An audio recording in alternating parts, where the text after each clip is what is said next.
Good morning, good afternoon, good evening, good night, depending on where you are in this world. God bless you. This is Gloria White coming to you from Utah, USA. Okay, I have this problem with my wheelchair, and um, the company that was working on my chair was National Seating and Mobility Incorporated, and they're located in Ogden, Utah. And what they did was, they had told me before I had the last repairs done on my chair that, hey, you're eligible for a brand new chair. So why don't you get a brand new chair? And I said, because our country has a severe national debt problem, and my children and my grandchildren will be responsible for paying for a new wheelchair for me. And I don't want to do that. Just saying. The guy comes out, the repair guy comes out. Now, that was the office people that told me I was eligible for a new chair. Now, the repair guy comes out and he tells me, you could just get a new chair. And I'm like, how does the repair guy know what the people in the office told me about being eligible for a new chair? But it seemed like every time this repair guy came out, he broke something else. He'd fix one thing and break something else. To now the point is that they've changed the footrest on my wheelchair. I have an electric wheelchair that will lay me back to get the pressure off of my spine and my back. It will also lift up my feet so that I can get the fluid out of my feet. When you spend a lot of time in a wheelchair and you tend to collect feet in your fluid in your ankles and feet. Anyway, so it's just a mess. So I tell the repair guy, I say, look, I said, don't you understand that this is not free? He said, you have insurance. How does he know I have insurance? Okay, so obviously whoever's in the office is talking to the repairman, telling him, well, she can get a new chair. Her insurance will cover a new chair. Okay, who knew you had to discuss that kind of business about your patient or client with the repairman? But the repairman comes and he takes my chair and he says he has to take it into the shop. Now, he left me here without a chair. So what I did was I stayed up all night, the night of the day he was going to take my chair, so that while he was gone with my chair, I could just stay in the bed and sleep and not have to worry about trying to get around and maybe hurting myself or taking my dog out or anything like that. So he takes my chair and he brings it back, and then I said, there's something wrong with these feet. And when so he leaves, and I have to call their office and say there's something wrong with the footrest. It won't stay in place. And so they have to send him back. So they send him back, and he can't tighten it up enough to keep it from moving, the footrest from moving. Like the leg comes down like this, and then the footrest is here, but it keeps going like this. It won't stay in one spot. So the man drills holes and puts in screws. Mind you, these are not screws that came with this piece for the wheelchair. These were screws, he told me later, he got out of a big 5-gallon bucket of screws and nuts and bolts that they have at their office. So I said, that screw head is sticking up there. I'm afraid my pants are going to get hung on that when I'm getting out of the chair, and I don't want to fall. And so he looks at it and goes, Okay, and he left.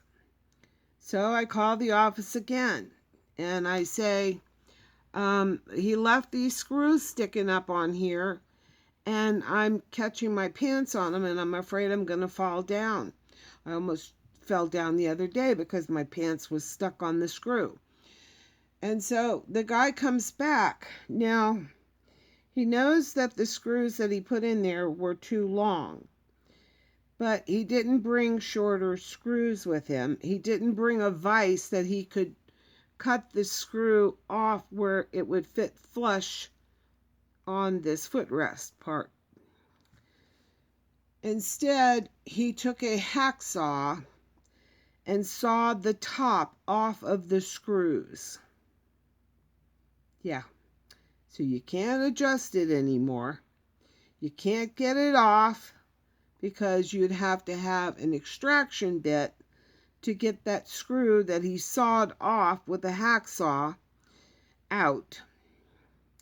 Now, the other problem is that when he did that, the electric footrest is now wicky-wacky, because I guess I wasn't in the chair, so I didn't have my foot down there trying to hold it so it wouldn't be,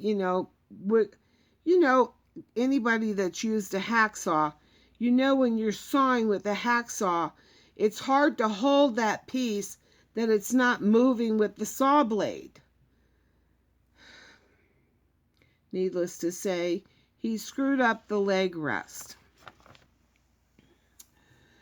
So I complained about the leg rest, and so he has to come back and he tries to fix the leg rest. So he says, "Oh, I think I fixed it." And it appeared that he had fixed it. Then he left, and I had to call them back because he hadn't fixed it. And that's when he, and I told him that the battery wasn't taking a charge. It wasn't like holding a charge for me to go any distance. With my wheelchair, with new batteries that are charged up, I can travel 10 miles, no problem, and not go all the way down to my last buttons. I have, let's see, I have 1, 2, 3 green buttons, 4 orange buttons, and 3 red buttons. And I could go 10 miles and never lose all 3 of my green buttons. With the batteries that they have put in here now, this last time, I cannot go 2 miles lest I lose all 3 of the green buttons and a couple of the orange. So I'm afraid to go any distance away from my house that I will become stuck there, with me and my dog, or me and some groceries, or me or whatever, and God forbid that I should be out there in the wheelchair die while I'm in a crosswalk. So anyway, the guy comes back, and the office lady says, "Well, I'm going to send Luis out to check that battery, check your batteries." And before that, because I had called them like 3 or 4 times, because every time he did something, he broke something else on the legs or the footrest of my wheelchair, she says, "Well, it appears that we can't satisfy you, so we're going to discharge you as a customer." I'm like, you can't just, break my wheelchair and walk away and say you're done because, you broke it and now you're leaving me this way. And the problem is that I have to, because the way the footrest is and the way the leg rests are broken now, I have to use the electric leg lifter and raise up the footrest. Well, when I do that, if you look at, I'm try to show you something how it affects me.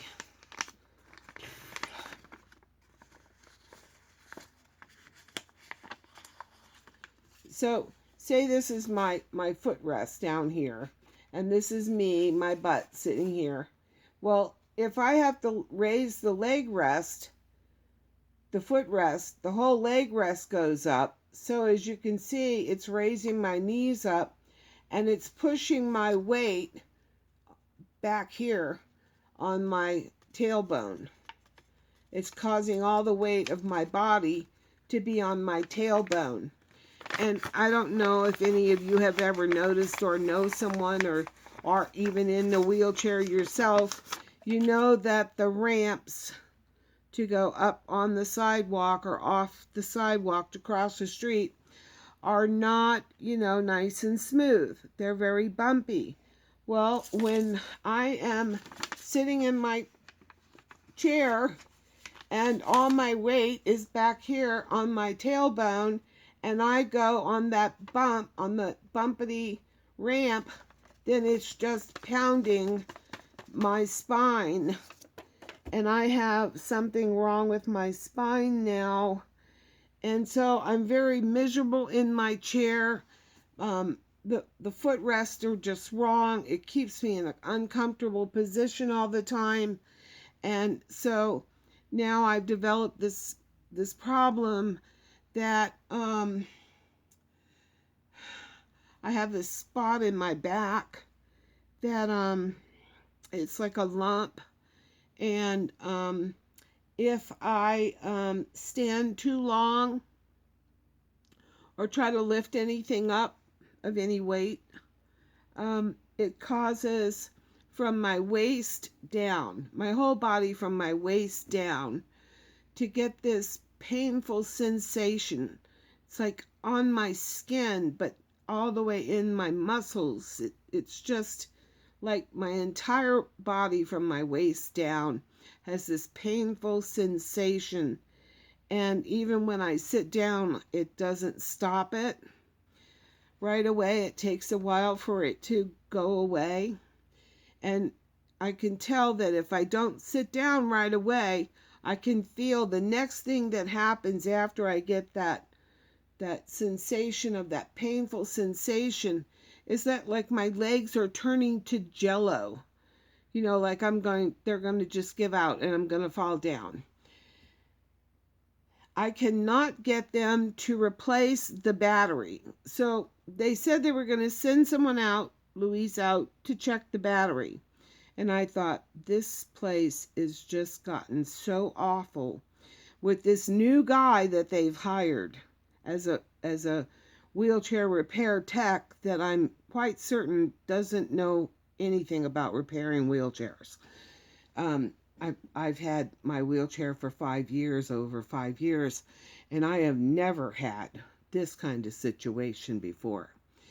So I thought, this is just starting to feel like they're not going to do what they should do, to fix this problem. They're just going to discharge me, and I'm stuck, And so what I did was I made an appointment, and the weather was cold enough that I could use the paratransit to take me out all the way from where I live to South Salt Lake, which is quite a drive. Anyway, they took me out there, and the technician there, who is a real technician, probably has some kind of degree or certification as a technician. Anyway, he took my chair in the back, and he had it back there an hour testing the batteries. And he came out and he said, the back battery is bad. Well, I kind of figured something was wrong because it wouldn't stay charged up. I couldn't go hardly any distance. So he said, I have a battery in the back I can put in, and that way, you'll be able to go somewhere, It's a better battery. I'll put it in there for you. And I was like, oh, that would be great. And, oh, but wait, the guy's coming tomorrow morning from the other company. And so if that battery's in there, then they won't know that the battery is bad. So he switched the battery and put the bad one back in. And so the guy comes the next morning. He takes my wheelchair out in the hall. I stayed in the apartment because it was cold. And in 5 minutes, he knocked on my door and told me the batteries are good. Both batteries are good. I said, Louise, I said, you've been here 5 minutes. I said, the technician I took the wheelchair to yesterday, he ran it for an hour to come back and tell me that the back battery is bad. And he goes, well, you get a new wheelchair. And I'm like, you don't understand. This is going to cost my grandchildren and my children lots of money they're going to have to pay out of their checks. I said, you know how they take money out of your check every time you get a check? He goes, no. I said, you know, they take money from your check, taxes out of your check when you get your check? No. The guy is working under the table. He's from Guatemala. He's working under the table. He's not even getting a paycheck where he sees that his taxes are being taken out. He doesn't understand that my wheelchair is not free. Somebody has to pay for it. It's paid for with our taxes. Oh, I'm like beside myself. So I go see my primary care doctor, and I tell him about what's going on with my back. And I said, do you think you could like prescribe some physical therapy? And he says, Gloria, he says, tell me this story about how long you've been in your wheelchair and how all that happened. And he's been my primary care for like 15 years. So I said, well, he says, is it from the West Nile virus? Because I had West Nile virus meningioencephalitis, where it caused the virus got in my spinal column, and then it came up and it crossed the blood-brain barrier and went into my brain. I am blessed to be alive and to have come back as far as I have come back. And I said, no, it has nothing to do with the West Nile virus, why I'm in the wheelchair. I told him, I said, I tripped over a stump that hadn't been cut off level with the ground at a Walmart shopping center, in, where they have the rocks on the little medians. Anyway, there was this limb sticking up, and so I got my left foot hung under that, and then there's so much force in our steps, you really just don't even realize how much power is in each step you're taking. So my foot got hung up, and so the next step I'm starting to take, I'm getting airborne.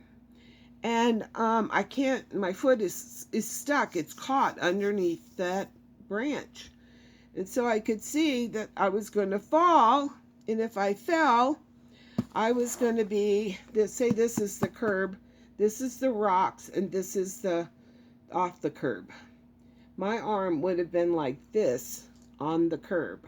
So this part would have been on the street, this would have been on the curb, and this would have been on the rocks. I would have shattered my arm to pieces. So I did everything that I could to stay on my feet, and when I did, all my weight came down on my right leg, which tweaked my back. And I went through a lot of MRIs for my back, and you would think that when they look at your back that they could see your hip, but not so.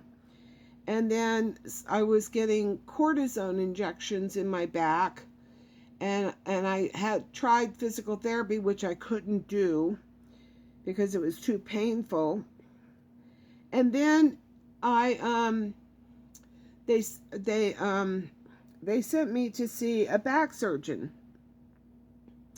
and so the back surgeon's coming in, and he's walking over toward me, and he's reaching for my neck, and I'm like, leaning back, and I go, nobody touches the neck. And he goes, What? I said, nobody touches the neck. He goes, I said, no, really, nobody touches the neck. And he goes, okay, I'm not touching the neck. Why not touch the neck? I'm like, because if you mess with my neck and you move it the wrong way, I will get a headache that will just last for days and days and days. It will not go away. Nothing will take the pain away until it's just like my neck finally gets back in the position where it's happy and the pain will stop. And so he sent me for an MRI of my neck. And so when the MRI comes back, I go back to see him. And he says, Gloria. And I said, yeah. And so I'm waiting for him to tell me what he can do to fix my back, right? He says, Gloria, the way your neck is, that for as long as I would have to have you on the table and the position I would have to have you on the table, with your neck the way it is, you could wake up paralyzed. And I was like, oh,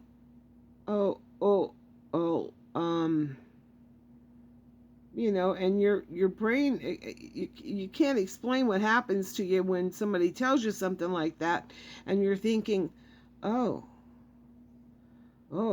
can't fix the back, wreck the neck, maybe possibly wreck the body from the neck down, paralyzed. I'm good.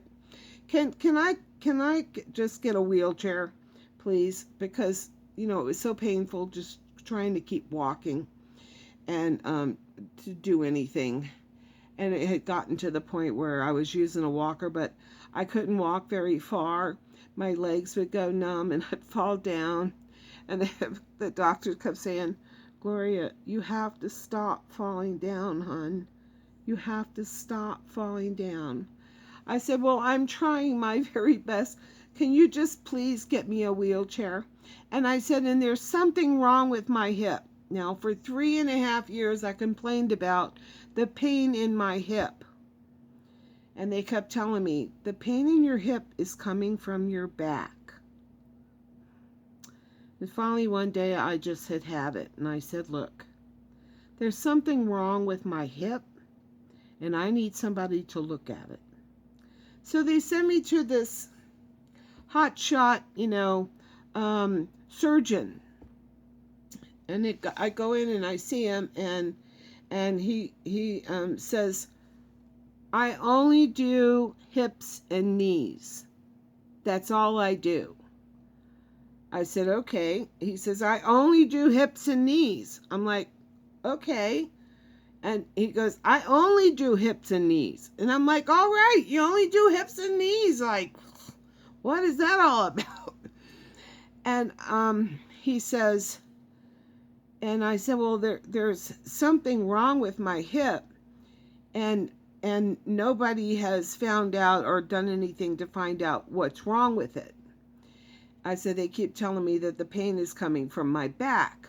He goes, I only do hips and knees and hips. I'm like, can you? He goes, well, I guess I could take an x-ray. And I lost it. I said, x-ray? I've had like 12 x-rays.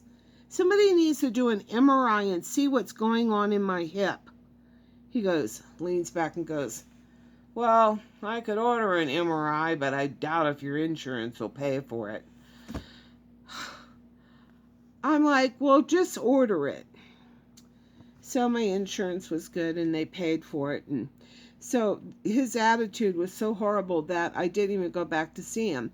I waited until the MRI place that I had gotten the MRI until they had the report, and I went over and got a copy of the report and I read it, and it said that the cartilage in my hip was torn and that there was leakage in my hip from this tear. So I immediately made an appointment to go down to the University of Utah to see a hip repair specialist. Well, I got there and I brought the MRI film with me. And so he takes it, and he's got his little, their teacher, and so they've got their little entourage of people that go with them. And so he went in the back, and I guess they all looked at the MRI, and he came back, and his name was Dr. Adke. And I said, I was looking at him with expectation of like, okay, let's fix this. This is going to be good. Let's get this fixed because this thing hurts so bad. And he says to me, Gloria, and I hate when I hear that, Gloria, it's like a repeating theme, okay? Gloria, your hip, the injury, you've had it for so long that the arthritis in there is so bad now, there's no way I can fix it. And I'm like, you can't fix it? There's nothing you can do? You can't like take some of the arthritis off or something and just put that cartilage back together? He goes, no, we can't. So he says, I want you to go see this Dr. Peterson. And I'm like, well, okay. So I'm thinking, well, Dr. Peterson might be the guy that can get rid of that arthritis and fix this. So I go there. Nobody told me this man was a surgeon and that they were sending me there to set me up for hip surgery, a hip replacement. So I go in there, and they're, taking blood pressure, taking blood, taking my weight, and I'm like, what is going on here? Because I'm like, I don't know what's going on. And he says, well, we're getting you ready for surgery.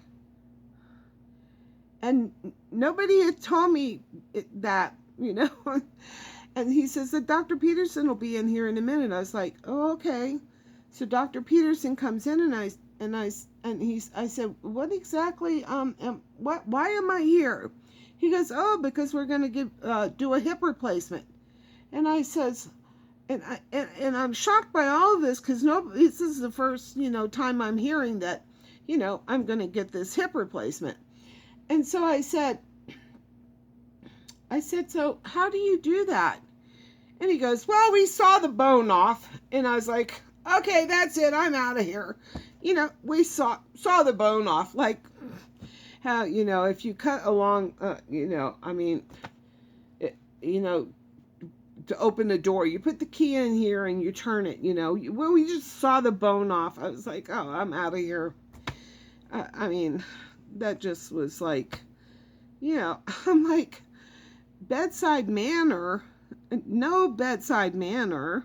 Nobody told me I was there for them to give me a complete hip replacement. Nobody told me anything except go see this guy, which I'm thinking can get rid of the arthritis and fix the cartilage. Not, we saw the bone off. Oh. Anyway, it took me like a year to get my courage up to go back. So I went back, and now I'm told, well, you have to quit smoking. And I thought, well, I figured that when I, had this, because then you have to be in like a nursing home for like 6 weeks with rehabilitation and all this stuff to get a hip replacement. So I figured, well, I'd quit when I, when I had the surgery. He goes, oh no. He says, you have to quit for 30 days before we can do the surgery. And I'm like, why didn't you guys tell me that when I was here before? So then my neighbor, she says, oh, Gloria, she says, I've got a really good surgeon. She says, you go see him. So I go down and I go to see him, and he says, well, you're going to have to lose 100 pounds before we can do anything. And I'm like, okay, well, thank you very much. And I just came home and I gave up. Literally, I just gave up. It was like, nobody would listen to me for 3.5 years. If they had of, I could have got my hip joint fixed. That might have helped my back. So now I have this problem with this, it's just an awful, sickening kind of painful sensation from my waist, all my whole body from my waist down. There's a lump on my spine. I don't know what it is. I don't know if there's a vertebrae out of socket or what. I've got this wheelchair that hurts me every time I go over a bump. My feet are in the wrong position and it's hurting me. I can't get comfortable in my chair. And so I was supposed to get this MRI of my back. Well, I'm very claustrophobic, and I went to this one place to get my MRI, and my doctor had went out of the office on some kind of vacation, and I had called and said, can you please prescribe like 5 milligrams of Valium so that we can have my claustrophobia under control so I can get in this machine and you can do the MRI. Anyway, he never called back because they didn't come back till the morning that I was going for my MRI. So there was no way for me to get the medicine. So their doctor came in and she gave me 2 5 milligram Valiums. And I thought, that was a lot of Valium. I said, that sounds like a lot of, Valium. I said, I usually just take 5. Oh, no, I think 10 will be fine. You'll be okay with 10. So they gave me 10 and it didn't work. They put me in the machine and I usually go into the machine and I'm just like this, I keep my eyes squished shut and I keep my hands right here. I don't move. I hardly breathe until they do it and they take me out. But they put me in there and I started panicking. And in my mind, I could see part of the MRI machine here, but over here, in here, was like dirt, like earth. And it was starting to cave off and fall on me. And I had to get out. So they said that I would have to get an MRI with sedation, completely knock me out to do it. So now they tell me, well, because you're elderly and you're in a wheelchair and you're wobbly on your feet, you're going to need someone to stay with you overnight after you have this MRI because we're going to sedate you. And I said, well, usually the driver for the service that takes me, they usually come and they sign for me and then they take me home. She goes, oh no, someone has to be with you for 24 hours after you leave here. And I'm like, I don't have anybody for 24 hours that can come and stay with me. I mean, I have family, but it's the COVID division thing that I didn't get it. They all got it. I'm stupid. I'm crazy. I'm nuts. I'm trying to kill all of them. The whole thing that the government did, turning families against one another because not of the vaccine. So anyway, I don't have any of them to come and stay with me. And so I'm thinking to myself, well, if I can get down there, I can probably find somebody that'll say, oh, I'll sign and get you out. And then I can just get back in the van and they'll bring me home and I'll come home and go right to bed and sleep till tomorrow and I'll be fine. And everything will be fine. No, you must have someone, So I called the senior services department, who they're working on sending someone to help me in my house so that I can get over the rail, the side of the tub, to get into the tub because since my back is so messed up, I can barely get my feet over the side of a regular tub to get into the tub to sit on my shower chair to get clean. So they're supposed to be sending me. So I call that man and I tell him I need someone that can sit with me for 24 hours. He goes, "Oh yes." He says, we can take care of that. It's called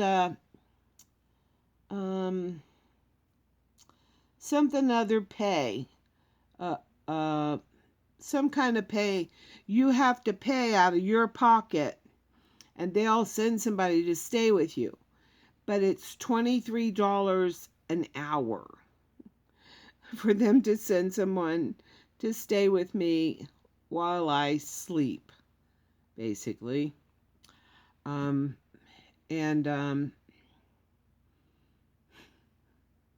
I said, can't you just, keep me at the hospital then, for overnight and then I'll be fine and I can come home in the morning? Oh no, we can't do that because your doctor's not on staff here at this hospital. And we don't have a doctor to put, in charge of your case. Okay. So if I don't have somebody that can stay with me for 24 hours after this test and sedation, then I can't have the sedation. And I can't stay at the hospital because my doctor is not on their staff. And so I'm trying to, I said, well, okay, let me think about this. And so I called that guy with the senior services and he said, yeah, you'll have to pay. It's called U-Pay or something other. I'm like, oh, well, that ain't gonna happen. $23 an hour. Get out of town. I have to laugh, I mean, why would you pay somebody $23 an hour to sit and have them sit and watch you sleep? I'm like, this is insanity. I'm like, I called the nurse back and I said, look, can you just tell them I have a help me, I've fallen and I can't get up button and like 9 people will show up in less than 5 minutes? And she goes, no, you have to have someone with you. So I'm like, oh, whatever. So I had called and left a message with my doctor's office, which nobody called me back from there. And then I am informed the ride service that's been taking me to my appointments and back in a van that has done it for 3 years now, that'll take me to a doctor's appointment and bring me home,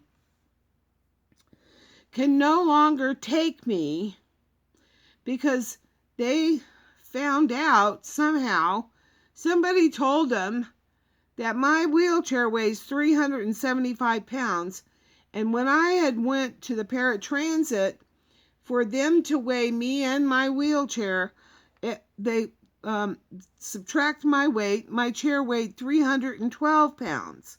Now they're telling me it weighs 375 pounds and they can't transport me anymore. Now, the place that would transport me won't transport me because I am under conditions. It has to be below 40 degrees or above 80 degrees for them to take me anywhere in my wheelchair. Even though the thing is broke and I can't hardly even sit in here, let alone be on a bus for hours to go to the wheelchair shop to try to get my wheelchair fixed. No guarantee that I'll get it fixed if I do go through that torture. So, I don't know. So, there's no way for me to get a ride there and back to go either to the hospital now or to the wheelchair shop. And There's no possible way for me to have someone here that I will be able to pay $23 an hour to stay here and watch me so I don't fall down, I guess. But if I did fall down, I'd just push my button and go, I fell down. Can you please come help me get up? And they would send the fire department and the police department, and they would come and they would open my door, and they know to say to Annie, where's your ball? It's the only way you can break in my house, okay? When my dog, you have to say to her, because otherwise she's not letting you in. She will bite you. You have to say, where's your ball, Annie? Go get your ball. And she'll run, go get her ball, and then you throw the ball a couple of times, and then she's like, oh, you're okay. Come on in. You know, so then they can come in and get to me. Oh, oh my goodness, I'm telling you, I would cry if I thought it would make me feel better. But I know it won't. And as much as I've been crying through the spirit, and I don't think this is anything to cry about, because I know Heavenly Father is going to work this out so beautifully for me that I have nothing to worry about. And this is what having faith in God is all about. It's not about falling apart or thinking it's never going to happen or this is a lost cause, because God can do anything. And I ask you again, is there anything too hard for our Lord? Absolutely not. Stand by, wait for the results. It's coming. He is going to help me. He is going to provide what I need. I'm not saying like a dog and pony show, watch my God perform. Absolutely not. For God forbid I would even, make any kind of insinuation to that fact. God will do what God will do. But He's been so good to me, and I have faith that He's going to provide some way for me to go somewhere to get an MRI done of my lower back so we can find out what's going on with my back. And that there's going to be some miraculous thing happen that my wheelchair is going to get fixed. And the other thing that's happening with this wheelchair company that I'm trying to get to fix my chair, where this other company won't do anything else now, is they want me to buy a new chair. And I'm like, at this point, my chair is so messed up and I am in so much pain. Fine, get me a new chair. But I know it's going to take like 3 months, and there's no way I can stay in this chair for 3 months in this kind of agony. So I'm not sure what's going to happen, but doggone it. So they were really pushing me to come down and get the paperwork started to get a new chair. Well, I know that if we do that nothing is going to get done to this chair that I have and that I'm in. And for 3 months, I'd be stuck with this until a new chair got here, which means the physical therapist has to evaluate what kind of chair and what kind of accessories I need on the chair. And then she has to send that to my doctor. Then my doctor has to agree to it.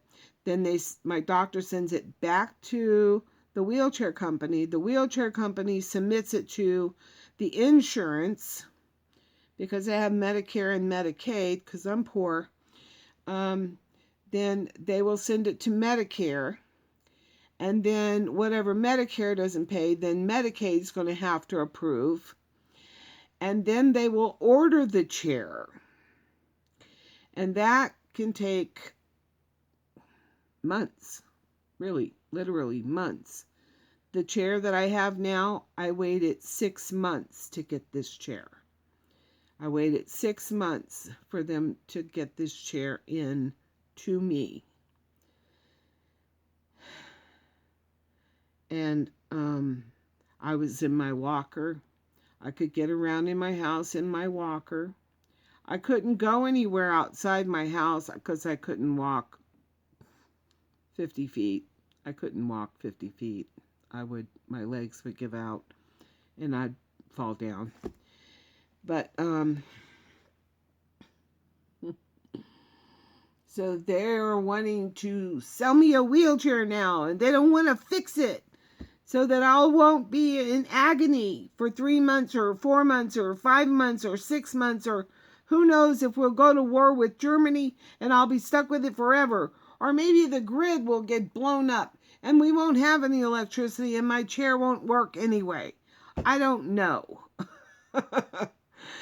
But I know I don't want to get pushed into ordering the new wheelchair, because I know if I do that, no kind of repair will occur to this chair. And I am at the point now, I am ready, really, truly at the point that the pain, and I am so uncomfortable that I am ready to take my hacksaw and saw this thing that he put on my chair, that he's cut the bolt off, sawed the screw off so you couldn't take it off or adjust it or anything, and just saw it off where I can just get it off of my chair and have no footrest, which would be better for me at this point in time than having this thing where it keeps me, where there's too much pressure pushing me back in my chair. And it's just killing me. And if I say order the chair, then I'll never get this fixed and I'm stuck with it. And then if something happens and I never get the other chair, then I'm just, going to be in agony. And I won't be able to use this chair. And I will be like I have been for the last 2 weeks. Just taking a lot of pain medication and staying in bed. And I've been in the bed like, oh my goodness, I get up, I'm up, maybe I'm up long enough to make something to eat, do my Bible study, and then I've got to get some medicine and get back in the bed. And that's just what my life has been for like the last 2 weeks, because I just can't stay up and endure this pain. It's just too much. I know that the once lost now found sheep understands. Poor thing, his bed was broke. I fixed mine. I was able to get a pillow underneath it where it's slumping. The springs are like old and sagging. Well, I found this great bamboo pillow and I pushed it in there under that slope, and it's perfect. So that is like, thank you, God, for that, that is fixed, and that at least when I get in the bed, I'm not in agony in the bed. I can get some relief in the bed. But that's what's going on with me in my wheelchair. But I have to read to you what this company, do not use this company. If you know anyone who has a wheelchair, tell them do not use this company. Do not use this company. Let me read you what it says down here. My signature below acknowledges receipt of the above equipment, applicable owner's instruction manual, instruction on care and maintenance of the equipment, and that I have been advised of and understand my rights and responsibilities as they relate to the provision of this equipment. I am not the patient. My signature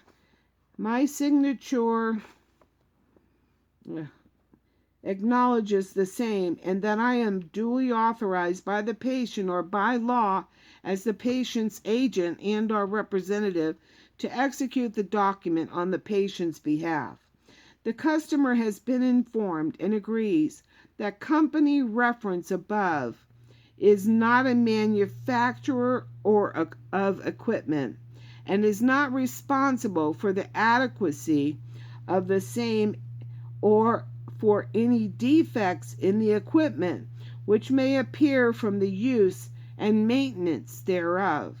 Nor shall company be responsible or liable for any delay or interruption in connection with the delivery or service of the equipment, or for any damages or injuries whatsoever sustained by the customer arising from the delivery, rental, or use of the equipment by the customer. Company has not prescribed the equipment and makes no representations with regard to the medical suitability of the equipment for any specific purpose for the customer, and company hereby expressly disclaims all warranties, whether statutory, express, or implied, including the implied warranties of merchantability and fitness for a particular purpose. The customer agrees to indemnify and hold company harmless from and against any claims for damages or injuries whatsoever which may be brought by any persons whomsoever arising from the delivery, rental, or use of the said equipment. I authorize the release of any medical or other information necessary to process payment for the delivery listed above. I also request payment of government benefits either to myself or the party who accepts assignment above. I also authorize payment of medical benefits to company for services and equipment described above. I have no rights. I never read that. I didn't read that when I signed it. And they said, you have to sign this if you want us to work on your chair. And I tried to resist.